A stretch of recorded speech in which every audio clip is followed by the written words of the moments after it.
Hey, thanks for coming back. We got another video. Today, we're going to work on this device. I'm going to go through a whole bunch of steps, even creating a PDF report and putting it onto this, and then show it to you on the screen. But I wanted to first thank Tom for spending an hour with me from Softing, doing a whole bunch of information and giving me some good tips and tricks on this device. I really like this device. And the reason why it's really I like about it is it's got a nice big screen and it's touch screen and it's very responsive. It's actually more responsive now because it's got the new firmware of 1.25 on here. Very, very nice. I'm going to show you guys all that. But I like the screen size of it. Now there's other devices I've been using and they're a little bit smaller, so they're a little bit harder on my eyes. But this thing, the price point for this, I'll put all the prices below for the two devices because I only have the TP and there's an M3 device. Mine is 1 gigabit. So I'm gonna go over all the features of that. For the price that this device has, really good to have in your toolkit, and it does a lot. Even though it only does 1 gigabit, really, really good. So today, I'm gonna go through the full setup of this, show you what it's like to use it, and I'm gonna show you why we do certain things, and then we're gonna go from there. So let's hop into turning on the device and going through setting it all up. Okay, I got an overhead camera that I'm borrowing from a friend, and hopefully this goes well for you guys. So we're going to turn it on. And it does take about 30 seconds to turn on because it's doing a whole bunch of diagnostics and stuff like that because it does self-calibrate when it turns on. A very, very good feature. I've got a cable I'll plug into it as it's turning on. Hopefully I don't knock anything off my desk. Plug that in. So I have a ingenious 8-port PoE++ switch plugged into my lab, and that's what's going into here. And I also have a cheap HP switch that I'm going to show you another neat feature of this device does on the after we do a bunch of tests and setting it up here. I'm also going to plug in my USB stick just so that way it's ready and going. Okay, I'm going to plug this into the device. The USB stick has to be FAT32. I've got a 32 in there, but you can have a 128. Works just fine. The PDFs aren't that big. They're actually a decent size. So let's walk through this.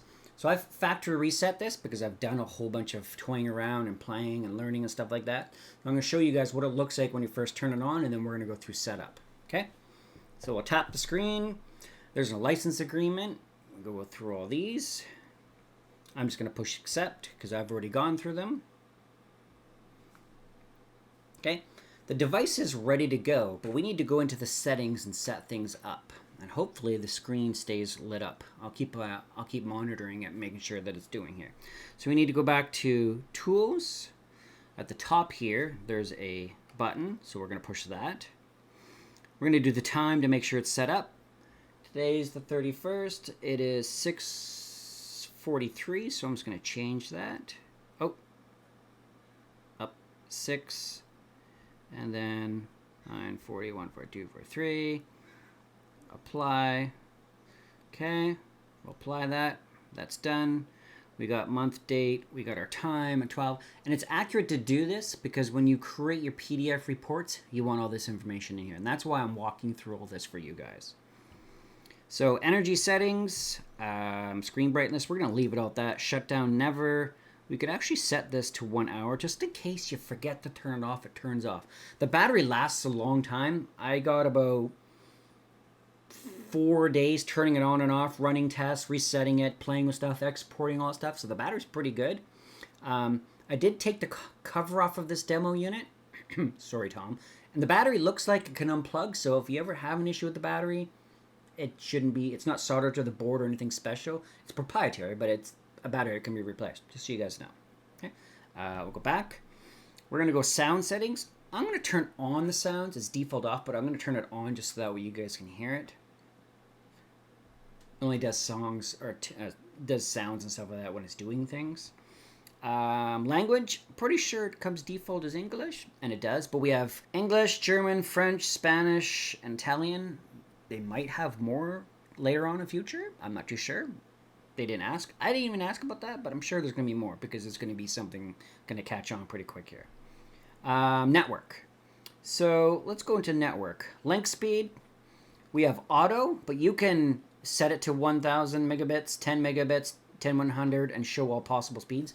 Show all possible speeds will be benefit for the M3 because the M3 does 10 gig on the SFP and 10 gig on the RJ45 and 1 gig on the SFP.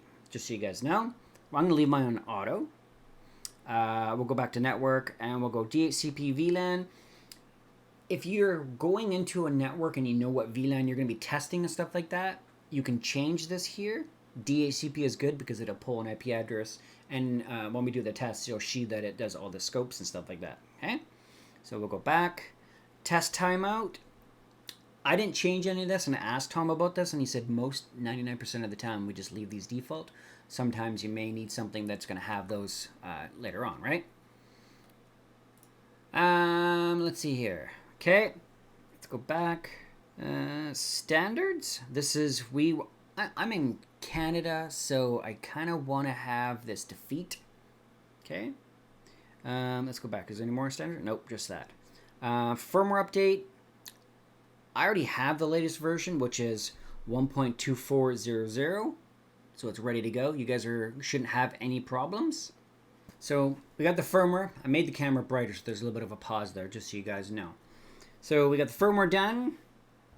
And there's nothing else in here about, just shows all the information of the network and all that kind of stuff. So it's pretty basic.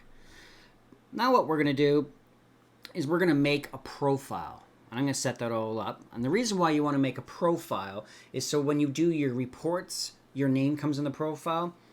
You can make multiple profiles because you can have multiple technicians using. When a different technician, maybe you can only afford the unit for like one company until you got more revenue and you want to buy another device. You can share this between technicians and you can set up different technicians' names. So I'm going to do that here. Oh, I'm going to go back. I like how the keyboard is very easy for me to see because it's a bigger screen. Okay. Serial number, nothing, and then we'll go OK, and it should be happy with that. Enter valid phone number. Okay, I'm going to go 1, 2, 3, 4, 5, 6, 7, 8, 9, 10. How about that? Is it like that? Perfect. Okay. Notice how on the screen here, we've got another another person, but we also have my profile. That's what we want because I'm going to be using this profile. If you click plus, it'll make another profile so that way you can share that with technicians and stuff like that, okay? So now we have all the settings here. I believe if we go here, yeah, we got the profile there. This is our file list and then the settings, right? So we have a whole bunch of tests that come on this device. We have wire map, tone generator, discovery, PoE, link blink, DHCP, ping, duplicate IP, and trace route. We have one other page here. We have network discovery, CDP, and LLDP. LLDP is one of the features I'm going to show you in the list here that I'm going to show you. And the nice thing about LLDP is it will tell you what kind of switch it's plugged into. And I'll do a little quick demo of that for you for a second. But LLDP will tell you what it's plugged into and identify and by the port and do all the other tests. So let's click on that. And it said it's ready to go. So we'll push go. Now the individual tests don't report into a PDF, but you can create your own reports. And I'm going to show you that in a second here after we do this. There we go.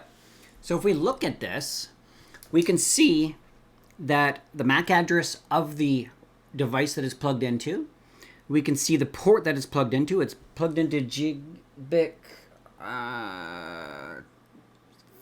Let me confirm that. Hold on. Yep, it's plugged into 5. I could have sworn I plugged my cable into 6, but this thing doesn't lie. So we got it plugged into port 5. It's got an Ethernet address of 172.168.10.101, and it's on the default VLAN of 1. It actually tells us the actual name of the actual switch and whatever you name it. So see where it says main right here? Hopefully you guys see that. Yep. That means that a good thing about that is if you have multiple switches in a network and you just don't know where things are because you're in a bigger building and you got like maybe switches like this little unit all over the place and you don't know what switch it's going back to. Sometimes people daisy chain those and then you don't know where it is. That's a really sweet feature because that'll save you a lot of pain and agony of what's going on there. Enabled capabilities, it's a switch and it's a router, so it's routing traffic. This switch will do, I believe, layer 3, but it's only doing layer 2 stuff right now. And those are some pretty cool features that I like about that. And if I plugged this switch in between it, it won't talk to this switch because it's a dumb switch. It'll just tell you what the uplink port is and exactly what this is already showing us right now. I'll try that in another one here. So we're going to stop that. We're going to go back. I'm going to show you how to make your own back here your own saved sites and data and stuff like that and your basic networks and stuff. So if we go into here, we go site, I believe it was, we can change this name. I believe we can rename this to call Jason's Lab. Let's put a JASON Lab, and I believe, if I remember correctly from my notes, this will change the name of our PDF when we're done. So we'll find out if I fail that or not. If I do, oh well. And it looks like it's going to go through because there's no because it's already set up there. So basic profile. If we go into this, we've got 4 that come with it already. We got a basic network test, which shows us basic network, port discovery, DHCP test, and ping. Those are 4 things that it does automatically. The PoE one is just a profile and it shows PoE. Copper cable will do all the tests and pairs and stuff like that. And advanced copper network actually does a lot more. So say you only, these little profiles that are in here, that are up top here, these are profiles that when you're done, you can save it to the USB stick and then you'll get a PDF. Since you can tailor this, it'd be a good idea because it allows you to create different reports and stuff like that, if that makes sense to you guys. So I'm going to make one myself. I'm going to call it, I'm going to put LLDP in there, and I'm going to put ping in there. And I believe it should work ping because I had a problem once because it didn't like MSN. But let me see if I can figure this out again. So let's go, hey, it turns off the screen too quick.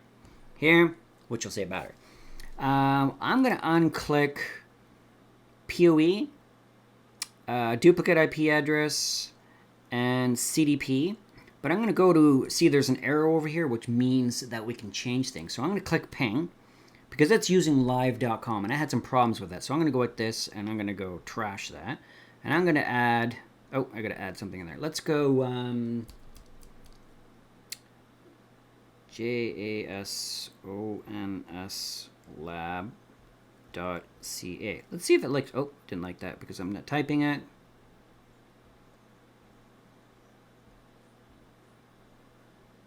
Okay, we'll add that. We have to push plus. And then we'll go okay, go back.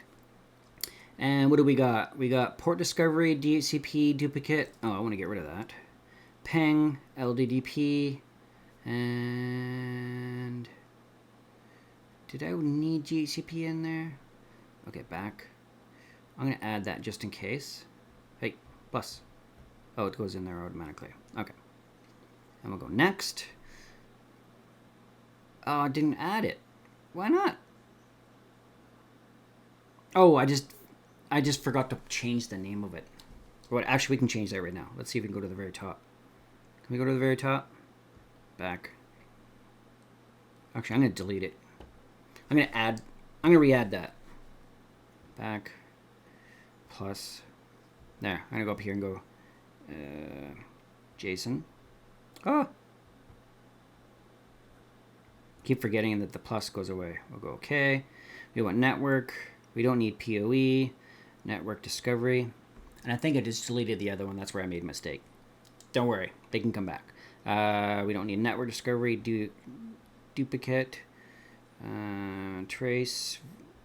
VLAN. CDP. But I'm going to change the ping.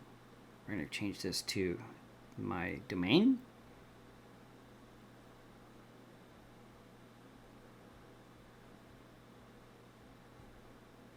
Okay. Back. And Jason's, I'm going to go Jason's profile or test. Okay. Okay. And those are all in there. We'll go next. The other ones, we can add the other one back later. Okay, so if we test this and do this, this will run all these series of tests and then allow us to save it to a PDF. So let's try this. The music's on, so when it's done its test, it'll do that. Okay, we gotta go back to it. Jason's test. This is where we gotta pick it, right? And then we can go back to here and go auto test. And it's gonna do everything that it's in that list.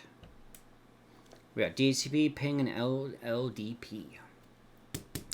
For the price that this unit is, extremely handy. These things I can see being in a lot of technicians' lists or in their bags and stuff like that.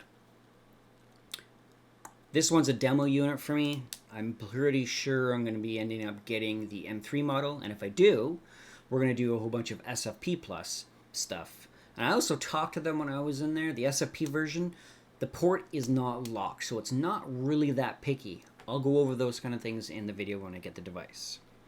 So we got the DHCP test, the ping has done its thing, and the LLDP is just doing its thing.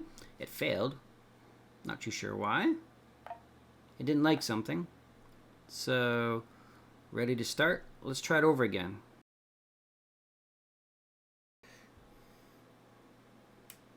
There we go. So it's going to do all of these in there now. See what it comes up with. PoE.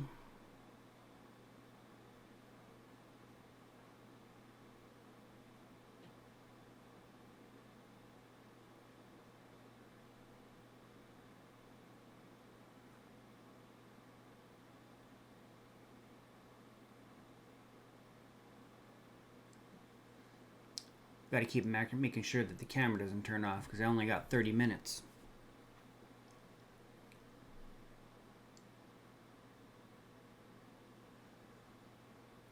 It's got 20 devices.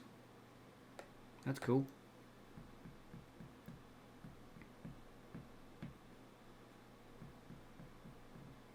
Duplicate IP addresses. I mean, that's a good. None. Ping test.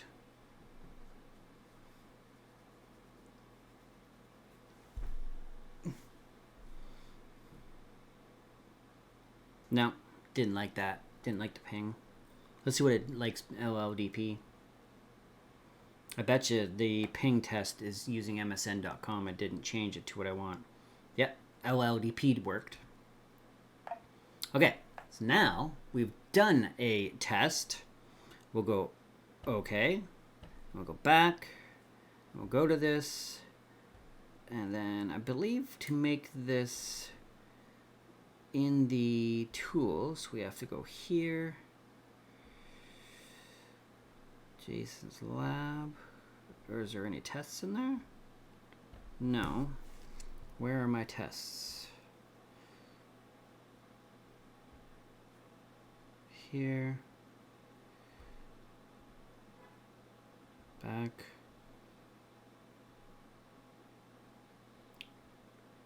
Where did my tests go? Right here. So 12 and 11. And then we're going to transfer these to a USB stick. So we'll go here. We'll go single, export the reports.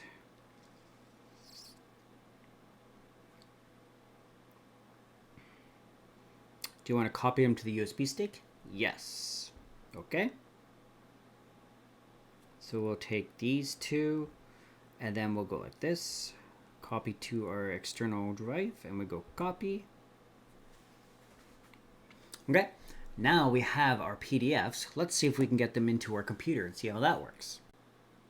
Okay, let's see what our tests look like. So we got our email address, our phone number, if we actually would have put a proper phone number in there, our site, and then our date, and then our time, our technician name. So if we had another technician, we could have that.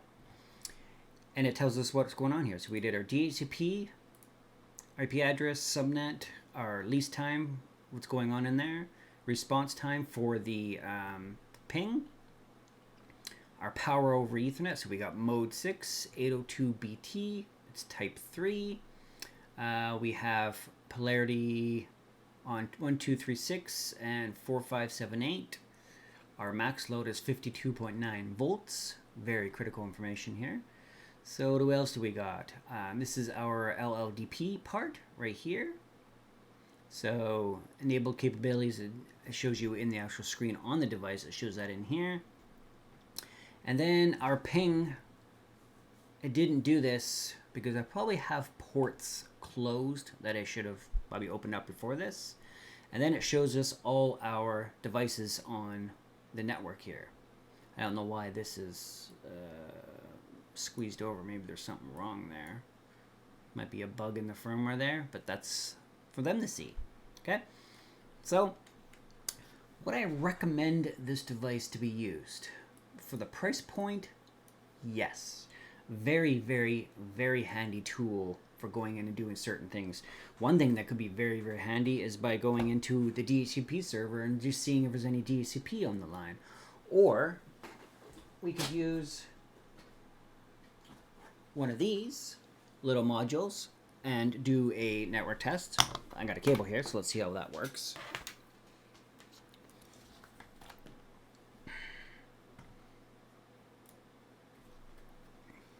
So we can plug the device in, right? We can go back to our screen.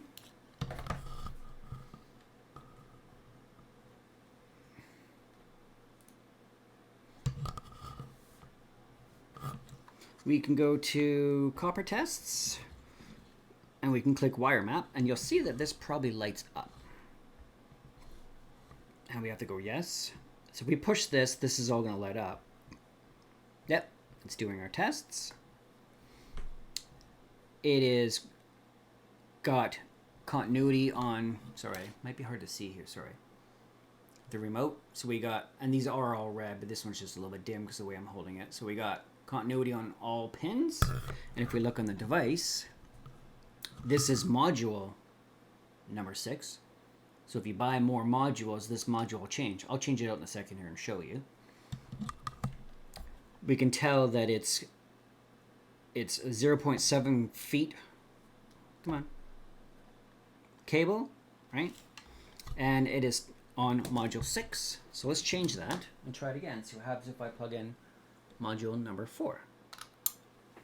Okay, so we'll go back to here and we'll go wire map, set again. Okay, same thing, but it's got that. Another a really cool feature to have for that when you're doing things, because you can have multiple remotes all over the building. I don't know how many remotes you can get. I'd have to ask Tom for that, but I can put that information in the below. I do have these little guys. I can show you from here that Tom sent me. Where'd that go?